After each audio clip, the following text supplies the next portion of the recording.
Welcome to Burlap Teachers. Enjoy the video. In this video, I will explain how to make caramel. First, combine 200 grams of granulated sugar and 100 milliliters of water in a heavy-bottomed saucepan. Stir gently until the sugar dissolves, then stop stirring. Place the pan over medium heat and bring the mixture to a boil. This initial step is crucial for a smooth caramel. Continue boiling the sugar syrup without stirring. You'll notice it start to bubble and then change color. Keep a close eye on it. Once it reaches a beautiful amber hue, remove the pan from the heat immediately. This rich color indicates the perfect caramelization, but it can burn very quickly if left too long.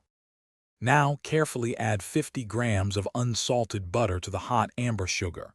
It will bubble vigorously, so be cautious.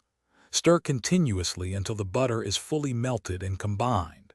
Next, slowly pour in 100 milliliters of warm double cream, stirring constantly. This step creates a smooth, luscious caramel sauce. Finally, stir in a pinch of sea salt. This balances the sweetness and truly elevates the flavor. Let the caramel cool completely in the saucepan before transferring it to a jar. As it cools, it will thicken to a perfect consistency. Enjoy your homemade, delicious caramel sauce. Thanks for watching. Consider subscribing if this video helped you.